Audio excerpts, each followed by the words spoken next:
Janata Dal United कभी धर्म और जाति की राजनीति करती ही नहीं। हल्की फुल्की कभी चूक होती है, जो शरारती तत्व है, जो बिहार को बदनाम करने का प्रयास करती है। सरकार प्रत्येक स्थिति में युवा और छात्रों के हित में काम करने वाली सरकार है। हमारे आदरणीय नेता भी तो छात्र राजनीति की उपज हैं, तो ऐसे हमारे नेता कभी अपने मौलिक विचारधारा से कंप्रोमाइज नहीं करते।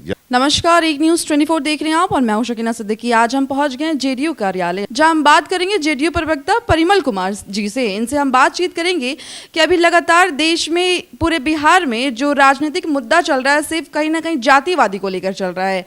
तो आने वाले चुनाव में अगर जेडीयू की सरकार बनती है तो क्या ये जातिवादी से हटकर लोगों के लिए कुछ किया जाएगा? देखिए, मैं स्पष्ट कर दूं कि जहाँ तक जनता दल यूनाइटेड की विचारधारा है, जनता दल यूनाइटेड कभी धर्म और जाति की राजनीति करती ही नहीं। वो पूरे जमात की राजनीति करती है। सभी जाति, वर्ग एवं धर्म के लोगों के उत्थान के लिए हमारे नेता 2005 से ही लगातार प्रयासरत हैं और उसके प्रभाव सभी क्षेत्रों में दृष्टिगोचर होने लगे हैं। तो जाति पाति धर्म इत्यादि से हम लोगों को कोई लेना देना नहीं होता। और आपको ये भी स्पष्ट कर दें कि जैसे कुछ लोग जो विपक्षी पार्टियां हैं वो हमारे जाति आधारित गणना पर भी प्रश्न उठाते हैं। तो यहाँ पर मैं स्पष्ट कर दूं कि जाति आधारित जनगणना सभी जाति एवं वर्ग और धर्म के लोगों के हित में है। इसका प्रत्यक्ष कोई राजनीतिक निहितार्थ नहीं है। इसके द्वारा ही लोग चिन्हित किए जाएंगे कि आर्थिक और सामाजिक स्थिति किसी जाति या उपजाति की क्या है और उसके अनुरूप सरकार प्रभावी कल्याणकारी योजनाओं का क्रियान्वयन करेगी, है ना। तो प्रारंभ से ही, और जहाँ तक धर्म का प्रश्न है, मैं आपको बतला दूं कि एक तो हमारे नेता धर्मनिरपेक्षता जो सर्वधर्म स्वभाव पर आधारित है, उसमें हम लोग कठोर विश्वास करते हैं। सभी धर्म और सभी धार्मिक ग्रंथों का समान रूप से आदर करते हैं और उसके प्रेरक तत्वों को ही समाहित कर हमारे नेता ने सुशासन का कार्य किया बिहार में, जिससे कारण मीडिया कर्मियों ने ही उन्हें सुशासन बाबू का नाम दिया। तो ऐसी स्थिति में धर्म को हम लोग कभी राजनीति के साथ नहीं जोड़ना चाहते। और ये बात भी स्पष्ट कर दें कि कई राजनेता धार्मिक ग्रंथों की व्याख्या करते हैं, तो यह कार्य तो धर्मगुरु का है। राजनेताओं का काम या शासन का काम तो लोक कल्याणकारी कार्यों का क्रियान्वयन है। तो इस तरह के विवाद से जनता दल इत्तेफाक नहीं रखती। और आपको बतला दें कि 1994 में जो बोम्बे मामले में जो वर्डिक्ट सुप्रीम कोर्ट का आया था, जिसमें स्पष्ट कहा गया था कि राजनीति को धर्म से अलग रखें, जनता दल यूनाइटेड पूर्ण रूप से विश्वास करती है। एपेक्स कोर्ट की जो भावना है, जो डायरेक्टिव है, उसका अनुसरण करती है और संवैधानिक प्रावधानों के तहत सरकार सभी लोगों के विकास को सुनिश्चित करने के लिए प्रभावी रूप से कदम बढ़ा रही है।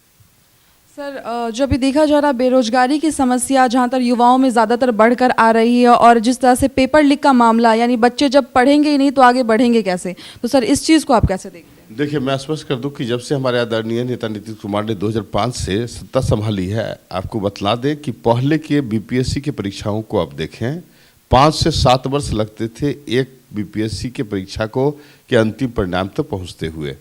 आज देखिए, बैक टू बैक 3, किसी का प्रीलिम्स, किसी का मेंस, किसी का इंटरव्यू चल रहा है। मतलब बिहार ने या बीपीएससी ने इस तरह प्रभावी कार्य किया है, जिसका परिणाम ये हुआ कि उत्तर प्रदेश, मध्य प्रदेश और छत्तीसगढ़ के जो पीसीएस के विशेषज्ञ हैं वो बिहार में आकर इसका अवलोकन और अध्ययन कर रहे हैं कि किस तरह बीपीएससी ने अपडेटेड किया है। हल्की फुल्की कभी चूक होती है, जो शरारती तत्व है, जो बिहार को बदनाम करने का प्रयास करती है, राइट। तो ऐसी स्थिति में सरकार प्रत्येक स्थिति में युवा और छात्रों के हित में काम करने वाली सरकार है। हमारे आदरणीय नेता भी तो छात्र राजनीति की उपज हैं। तो ऐसी स्थिति में बिहार में युवा और छात्रों के हितों की अनदेखी का प्रश्न नहीं उठता, है ना। सरकार लगातार सतत रूप से रोजगार सृजन कर रही है प्रत्येक स्थिति में। आप देखिए कि इवन कि जैसे शराबबंदी कानून आए तो जो उस वेबसाइट से जुड़े हुए थे उसके लिए सरकार ने सतत रोजगार कार्यक्रम प्रारंभ किया। वो काफ़ी होलिस्टिक है, उसके प्रभावी इम्पैक्ट भी देखे जा रहे हैं, है ना। तो सरकार, देखिए, केंद्र सरकार के ऐसा हम लोग जुमलेबाजी नहीं करते कि 2 करोड़ रोजगार उपलब्ध कराएंगे, और जब युवा उनसे पूछते हैं तो नरेंद्र मोदी कहते हैं कि भाई पकौड़ा तल के बेचना भी रोजगार है।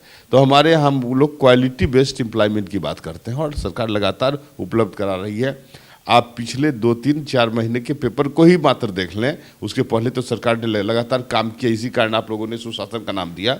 लेकिन प्रत्येक 2 या 3 रोज के गैप पर नए नए भर्तियों के बारे में विज्ञापन आ रहे हैं। तो क्या आपको नहीं लगता कि बिहार इस दिशा में काम कर रही है? निश्चित रूप से सर अभी जो उपेंद्र कुशवाहा जी ने जो मीटिंग ऑर्गेनाइज कराई है, उन्होंने कहा है कि पार्टी लगातार कमज़ोर होती हुई दिखाई दे रही है और इस पार्टी को मजबूत बनाने के लिए उन्होंने मीटिंग ऑर्गेनाइज कराई है। तो इस चीज़ को आप कैसे देखिए, आपको मतलब किसी भी कोई पार्टी मजबूत है या कमजोर है, इसके मापदंड तीन हैं: नेता, नीति और विचारधारा। तो इन तीनों कसौटी पर हम भारत के सब अग्रणी राजनीतिक पार्टी में शामिल हैं। हमारे नेता के नीति स्पष्ट है, लोक कल्याणकारी है ना, जिसे कारण के सुशासन बाबू का नाम दिया जाता है। नीति हमारी स्पष्ट है, हम समतामूलक समाज की स्थापना की बात करते हैं। हम लोहिया, कर्पूरी ठाकुर, गांधी के विचारधारा और संविधान में वर्णित प्रावधानों के तहत काम करते हैं। और विचारधारा हमारी धर्मनिरपेक्षता और सभी धर्म के लोगों को एक साथ लेकर आगे बढ़ने की है। तो स्पष्ट है कि ऐसे प्रभावी नेता, नीति और विचारधारा वाली पार्टी कभी कमजोर नहीं हो सकती। और इसका प्रत्यक्ष प्रमाण है कि जो 2 माह पहले जो मेंबरशिप ड्राइव चला जनता दल यूनाइटेड का, 77 लाख नए सदस्यों ने इसकी सदस्यता प्राप्त कर ली। इससे बड़ा प्रत्यक्ष उदाहरण क्या हो सकता है? और ये ऑन रिकॉर्ड है। धीरे धीरे सुदूर ग्रामीण क्षेत्रों में भी जो ये जो पर्चियां हैं वो धीरे धीरे आ रहे हैं। तो you will see that it will exceed more than 1 crore. तो इससे बड़ा सशक्त पार्टी का परिणाम क्या, ये परिणाम क्या हो सकता है? ये तो प्रत्यक्ष आईना है आपके लिए, है ना।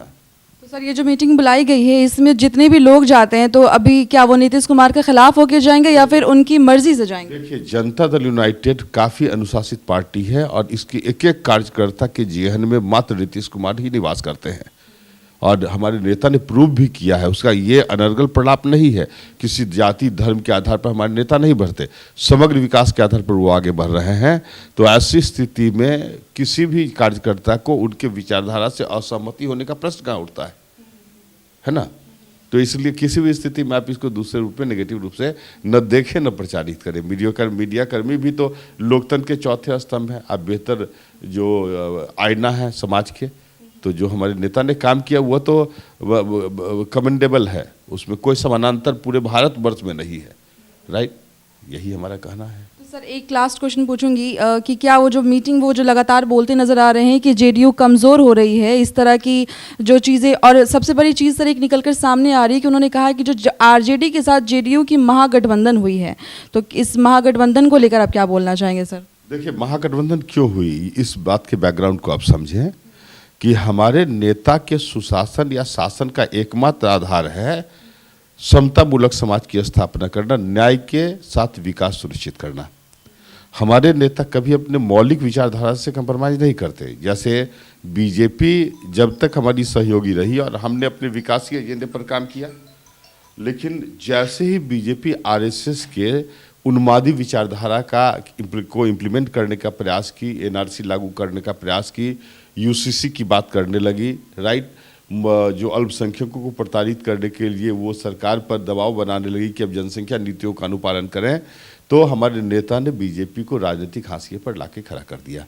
राइट, तो हमारे नेता तो विकास से कोई कंप्रोमाइज करने वाले ही नहीं हैं। तो ऐसी स्थिति में संपूर्ण जनता दल यूनाइटेड ही नहीं, संपूर्ण बिहार हमारे नेता को एकमात्र लीडर मानता है और जनता दल यूनाइटेड प्रभावी रूप से आगे बढ़ रही है। जो उद्देश्य है हमारी सरकार का, हमारी नीतियों का, और आप जब बीजेपी ने अपना सांप्रदायिक चेहरा उसका उजागर होने लगा, तो ऐसी स्थिति में हमारे नेता ने उसको दरकिनार किया और महागठबंधन की सरकार बनी। महागठबंधन की सरकार का एकमात्र उद्देश्य समतामूलक समाज की स्थापना करना और न्याय के साथ विकास का काम करना है। यही मेरा मूल मंत्र है। तो देखा आपने, आज हम बातचीत करने के लिए जेडीयू कार्यालय पहुंच गए थे, जहां मौजूद थे जेडीयू प्रवक्ता परिमल कुमार। उनसे हमने बातचीत की। बातचीत के दौरान उन्होंने कहा कि जो मीटिंग होने वाली है, जो उपेंद्र कुशवाहा जी ने ऑर्गेनाइज कराई है मीटिंग, जो जहां पे वो कहते हुए नज़र आ रहे हैं कि पार्टी कमज़ोर हो रही है और यहाँ पर से कितने लोग जाएंगे उस मीटिंग में, इस चीज़ पर जब हमने बातचीत की तो उन्होंने कहा है कि यहाँ से हम सारे लोग जाएंगे और बातचीत होगी। और जहाँ तक रही बात पार्टी कमज़ोर होने की, तो पार्टी कोई कमज़ोर नहीं नहीं हो रही है। साथ ही आपको बता दें कि उन्होंने कहा है कि जिस तरह से बिहार में हो रही विकास में हमारे नेता का सहयोग है और ये लगातार इस तरह से बढ़ता जाएगा। साथ साथ उन्होंने ये भी कहा है कि जिस तरह से बेरोजगार लोगों को रोजगार मिला है, बच्चों की शिक्षा व्यवस्था पे भी काफ़ी ध्यान दिया गया है और इन सारे मुद्दों पर बातचीत की गई। तो इस तरह के तमाम अपडेट्स के लिए जुड़े रहें हमारे साथ। अगर आपने अभी तक चैनल को सब्सक्राइब नहीं किया है तो अभी चैनल को सब्सक्राइब कर लें और फेसबुक पेज को फॉलो करें। धन्यवाद।